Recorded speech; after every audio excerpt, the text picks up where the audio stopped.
Assalamualaikum warahmatullahi wabarakatuh dan selamat sejahtera. Hari ini kita akan lihat subtopik 4.2 getah asli masih lagi dalam bab 4 kimia polimer. Jadi kriteria kejayaan pada hari ini adalah yang pertama sekali pelajar dapat menerangkan getah asli dari segi penamaan. Nama getah asli. Yang kedua dari segi melukis formula struktur dan yang ketiga adalah sifat getah asli tersebut. Yang kedua adalah menerangkan proses pemvulkanan getah dengan menggunakan sulfur. Ini adalah satu proses di mana getah asli dicampurkan dengan sulfur. Nama prosesnya adalah proses pemvulkanan. Dan kriteria yang ketiga adalah dapat membandingkan getah tervulkan dan getah tak tervulkan. Kita akan lihat selepas ini. Baiklah, kriteria yang pertama adalah pelajar dapat menerangkan getah asli dari segi penamaan, formula struktur dan sifatnya. Baik, kita tengok apakah itu getah asli. Getah asli merupakan polimer semula jadi. Jadi sebelum ni kita dah belajar polimer semula jadi ni maksudnya kita dapat daripada bahan semula jadilah. So getah asli diperoleh daripada pokok getah, bahan semula jadi. So monomer bagi getah asli, nama dia adalah 2-methyl but 1,3-diena. Polimer dia pula, daripada nama isoprena ni kita tambah poli. Polyisoprena. Rapat. Polyisoprena. Rapat kan. Nama monomer 2-methyl but 1,3-diena atau dikenali sebagai isoprena. Nama bagi polimer dia polyisoprena. Untuk tahu formula molekul, kita cuba lukis dulu formula strukturnya. Nak tahu formula molekul, kita lukis formula struktur. So, daripada formula struktur, tengok nama. But 1,3-diena. Ena maksudnya ada ikatan ganda 2 antara karbon dengan karbon. Tapi ada di kat sini. Di maksudnya ada 2 ikatan ganda 2 antara karbon dengan karbon, iaitu yang pertama pada karbon pertama dan yang kedua adalah pada karbon ketiga. Dan kemudian dalam satu rantai panjang ada 4 karbon sebab but, met, add, prop, but. Kita lukis dulu but 4 karbon. 1, 2, 3, 4. Ada ikatan ganda 2 iaitu pada karbon pertama, ni karbon pertama 1, 2, 3, 4 dan pada karbon ketiga. Yang lain kita letak ikatan tunggal lah. Pastikan setiap karbon tu ada 4 ikatan. Jangan terlebih lah. So karbon pertama ada 4 ikatan, karbon kedua ada 4 ikatan, karbon kedua ada 4, karbon ketiga pun ada 4, karbon keempat pun ada 4 ikatan. Kemudian kita tengok ada cabang metil. 2 metil. Pada karbon kedua ada metil. Metil maksudnya ada 1 karbon. Karbon tu ada mesti cukup 4 ikatan lah. Kemudian kita lengkapkan dengan hidrogen. Dah siap. So, formula molekul ni kita kira lah ada berapa karbon kat sini. So, 1 karbon, 2 karbon, 3 karbon, 4 karbon, 5 karbon. So, C5. H ada berapa? Kira pula hidrogen ada berapa.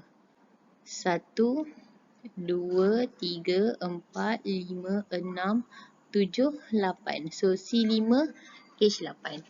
Macam tu lah. So, formula molekul untuk polimer. Untuk polimer, formula molekul dia adalah C5. Sama juga macam monomer. Sekejap saya padam sikit tu salah tu. C5. H8 juga. Dia sama macam monomer. Cuma dekat bahagian polimer kita letakkan N. Kita letakkan N kat situ lah. Maksudnya ada sambungan dia. Formula struktur bagi monomer saya dah lukis tadi dah. So, untuk polimer pula, kalau lihat, dia 4 karbon kat sini. Masih dalam rantai panjang ni 4 karbon. Tapi ikatan ganda 2 tu dah bertukar pada karbon yang kedua. Karbon yang tengah ni, ikatan ganda 2 ni dah tukar kat sini. Dan yang lain tu akan bersambung dengan monomer isoprena yang lain. Sifat fizik getah asli. Yang pertama sekali, ciri-ciri getah asli adalah lembut. Okey. Cuba bayangkan getah asli ni macam getah tempe tu lah. So, bayangkan ciri dia lembut. Tapi getah tempe tu kita dah proses juga. So, getah asli yang original dia warna putih lembut pada suhu bilik. Okey, yang kedua dia kenyal ataupun anjal. Getah asli dapat diregang dan kembali kepada keadaan asal apabila dilepaskan. Yang ketiga, getah asli tidak tahan haba. Okey, kalau dipanaskan pada suhu yang tinggi, getah asli akan menjadi lembut dan melekit. Okey, getah asli adalah penebat elektrik. Getah asli tidak mengalirkan arus elektrik dan merupakan penebat elektrik yang baik. Getah asli mudah dioksidakan. Okay, oksigen di udara akan bertindak balas dengan ikatan ganda dua antara karbon dan menyebabkan getah asli dioksidakan. Getah asli yang teroksida ni dia akan bersifat macam rapuh. Macam contoh getah tempe tu kalau yang dah lama-lama tu kan, dia dah hilang sifat kekenyalan dia tu. Dia akan macam pecah lah, mudah putus dan sebagainya. Maksudnya dia telah teroksida. Okey, seterusnya adalah getah asli reaktif terhadap bahan kimia, mudah bertindak balas dengan asid, alkali ataupun pelarut organik. Dan yang terakhir sekali cirinya adalah getah asli adalah kalis air. Getah asli tidak telap air. Okay. Air tak boleh meresap kat dalamnya. Dalam gambar ni ada beberapa kegunaan getah asli. Yang pertama adalah untuk membuat sarung tangan. Okay, sarung tangan getah ni. Yang kedua membuat gelang getah. Yang ketiga membuat tapak kasut. Dan yang keempat adalah kasut getah. Seterusnya kita pergi pada kriteria yang kedua iaitu menerangkan proses pemvulkanan getah dengan menggunakan sulfur. Proses yang berlaku pada latex, so latex ni adalah getah asli. So ada 3 proses yang boleh berlaku ke atas latex. Yang pertama adalah proses penggumpalan latex. Okey, di mana proses ini melibatkan penambahan asid supaya latex yang cair tu, yang dalam keadaan cecair tu akan menggumpal menjadi latex yang keras macam ni lah. Okey, yang kedua melalui proses semula jadi. Contohnya bila latex susu getah tu kita biarkan je kat pokok dan dalam tempoh masa dia akan jadi keras. Tu kita panggil sebagai proses semula jadi lah. Ini disebabkan oleh adanya tindakan bakteria sebenarnya. Okey, yang kedua adalah proses pencegahan penggumpalan. Kita tak nak latex tu menggumpal pula. Okey, caranya adalah dengan penambahan alkali ke atas latex. Dan yang ketiga adalah proses pemvulkanan. Yang ni awak akan fokuskanlah pada kali ni.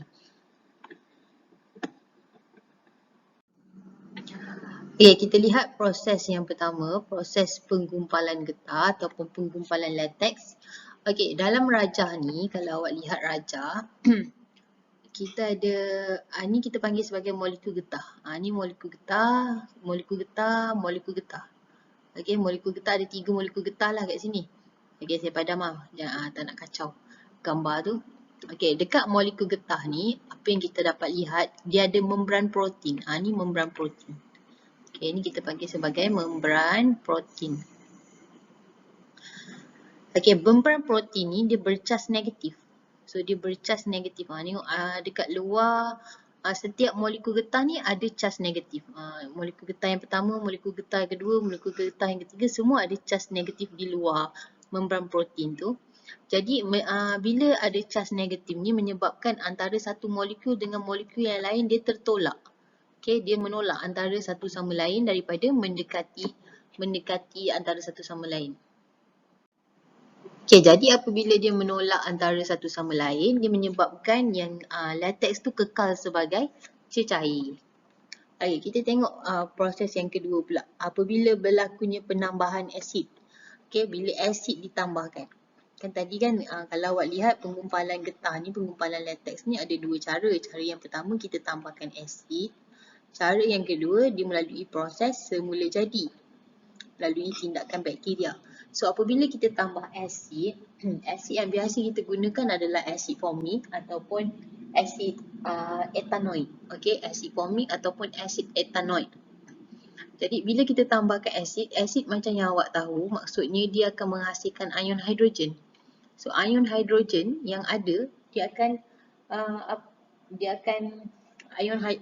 hidrogen ni dia bercas positif. Okay, ion hidrogen bercas positif. Tadi molekul getah bercas negatif. So apa yang berlaku? Ion-ion hidrogen daripada asid akan meneutralkan. Ion-ion hidrogen daripada asid akan meneutralkan cas negatif yang terdapat pada membran protein getah tersebut. Okay, bila dah neutral, maka hilanglah cas yang ada dekat molekul tersebut. Dah tak ada cas positif, dah tak ada, cas negatif pun tak ada dah. Okey, proses ketiga akan berlaku di mana zarah-zarah getah akan berlanggar antara satu sama lain. Dah tak ada proses penolakan dah sebab dah tak ada cas. So dia akan berlanggar. Bila berlanggar, menyebabkan membran protein akan pecah. Ni pecah, membran proteinnya pecah. So bila dah pecah, apa yang berlaku? Polimer-polimer getah di dalam membran protein tadi, ni polimer getah. So polimer-polimer getah akan bergabung antara satu sama lain dan menyebabkan latex menggumpal. Itu kalau kita tambahkan asid dekat proses kedua. Tapi kalau kita tak tambahkan asid, macam mana boleh menggumpal juga? Okey, melalui tindakan bakteria sebenarnya. So apa yang bakteria ni buat? So bakteria sebenarnya dia akan menghasilkan ion hidrogen. Bakteria turut menghasilkan ion hidrogen. So ion hidrogen daripada bakteria lah kat sini tukar. Akan meneutralkan cas negatif pada membran protein. So ulang balik langkah ketiga. Zarah-zarah getah akan berlanggar antara satu sama lain menyebabkan membran protein pecah dan akhirnya polimer-polimer getah akan bergabung antara satu sama lain menyebabkan latex menggumpal.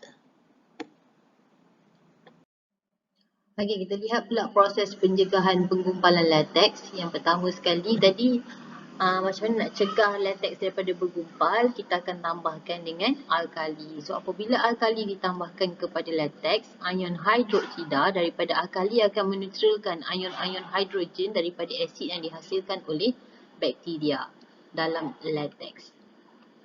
Okay, tadi kan kita ada molekul-molekul getah ni kan. Molekul-molekul getah ni dia ada membran protein dan di luarnya ada cas negatif. Kalaulah kita tak tambahkan asid pun, ion hidrogen tetap akan ada daripada tindakan bakteria. So, tindakan bakteria ni turut akan menyebabkan latex menggumpal. Tapi kalau nak halang latex ni menggumpal, kita kena neutralkan ion hidrogen ni. So, macam mana nak neutralkan? Kena ada ion negatif. So, ion negatif tu kita dapat daripada alkali. Okey, kemudian kita sambung lah. Membran protein kekal sebagai cas negatif kerana tidak ada ion hidrogen. Sebab kita dah neutralkan tadi dah dengan melalui penambahan alkali. Dan akhirnya molekul getah akan menolak antara satu sama lain dan polimer getah tidak dapat bergabung dan menggumpal. Okey, proses pembukanan latex. Ni yang nak kena tekankan, proses pembukanan latex. Antara sebab mengapa kita lakukan proses pembukanan ni adalah yang pertama sekali untuk menambah baik sifat-sifat getah asli. Okey, ni yang pertama lah, untuk menambah baik sifat-sifat getah asli melalui kaedah pembukanan. Kaedah pembukanan ni ada dua cara. Yang pertama sekali adalah getah asli yang kita ada tu kita panaskan dengan sulfur pada suhu 140 darjah Celsius dengan zinc oksida sebagai mangkin. Dan kita akan dapatlah getah tervulkan. Getah yang telah melalui proses pemvulkanan, kita akan peroleh getah tervulkan. Okey, cara yang kedua melalui kita rendamkan jalur getah yang kita ada tu, getah asli yang dah beku. So jalur getah tu kita rendamkan dalam larutan sulfur klorida dan metil benzina untuk beberapa jam. Okey, kita lihat formula strukturnya. Ini adalah formula struktur bagi getah. So dekat getah ni, kalau kita tengok, ini molekul yang pertama, ini lapisan pertama, ini lapisan kedua. Okey. Kemudian kita tambahkan dengan sulfur. Sulfur ni akan duduk di mana? Dia akan duduk di antara lapisan getah tu. Okey, di antara lapisan getah pertama dengan getah kedua ni. Okey, lapisan molekul. So dia buat satu rangkai silang sulfur yang kita panggil macam ni. So dia sambung dekat karbon. Jadi menyebabkan getah tu lagi kuat lah. Kalau awak tengok kat sini, dia mudah direnggangkan. kalau untuk yang ni getah asli. Sebab dia tak ada rantai silang, rangkai silang tu, jadi dia mudah direnggangkan. Tapi kalau ada rangkai silang ni nak tarik ke, dia susah sikit dan dia lebih keras lah. Okay, ini macam tadi lah saya terangkan sebenarnya. So ni lapisan molekul getah yang panjang. So ni lapisan kedua. Lepas tu kita tambahkan dengan sulfur. So sulfur ni dia akan terikat pada karbon dengan karbon. Karbon dia ada dua sulfur kat sini. Okay, dalam setiap rangkai silang tu ada dua sulfur lah. Okay, kehadiran rangkai silang sulfur ni boleh meningkatkan sifat getah asli. Dan nama getah yang terhasil adalah getah tervulkan. Kalau sebut getah tervulkan, maksudnya getah tu telah melalui proses pemvulkanan. Okay, getah tervulkan adalah getah asli yang dah melalui proses pemvulkanan, maksudnya ada rangkai silang sulfur di dalamnya. Tapi kalau getah tak tervulkan, kalau disebut getah tak tervulkan, maksudnya ini adalah getah asli. Getah tak tervulkan ni adalah getah asli yang tak melalui proses pemvulkanan. Okey, proses pemvulkanan lateks juga. Kat sini tadi ada dua cara kan. Yang pertama adalah melalui kita panaskan getah asli dengan sulfur. Yang kedua kita rendam dalam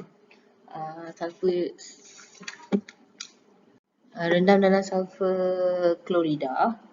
Okey, yang ketiga sebenarnya ada lagi cara lah. Ini adalah kaedah alternatif bagi pemvulkanan lateks. Iaitu kita boleh gunakan peroksida melalui sinaran ataupun melalui logam oksida. Dan kelebihannya adalah dia mesra alam, lebih mesra alam. Okey, kriteria kejayaan yang terakhir adalah pelajar dapat membandingkan getah tervulkan dan getah tak tervulkan dari segi sifatnya. Baik, dari segi jadual ni kita lihat ada beberapa sifat lah untuk perbandingan. Yang pertama dari segi kekenyalan. So untuk kekenyalan, getah tervulkan kurang kenyal, getah tervulkan lebih kenyal. Kekuatan dan kekerasan, getah tervulkan lembut dan juga lemah, tetapi getah tervulkan kuat dan keras. Getah tak tervulkan untuk takat leburnya rendah, mudah melebur, tetapi getah tervulkan lebih tinggi takat lebur, tahan terhadap tahan daripada melebur. Okey, yang seterusnya rintangan terhadap haba. Untuk getah tak tervulkan, rendah rintangan terhadap haba, manakala getah tak tervulkan tinggi rintangan haba. Akhir sekali adalah rintangan terhadap pengoksidaan. Untuk getah tak tervulkan mudah teroksida dengan udara, tapi untuk getah tervulkan tidak mudah teroksida dengan udara. Okey, habislah bahagian subtopik 4.2 getah asli. Jadi kalau ada sebarang masalah boleh tanya saya. Okey, boleh mesejkan sebagainya. Sampai sini saja. Assalamualaikum warahmatullahi wabarakatuh dan terima kasih.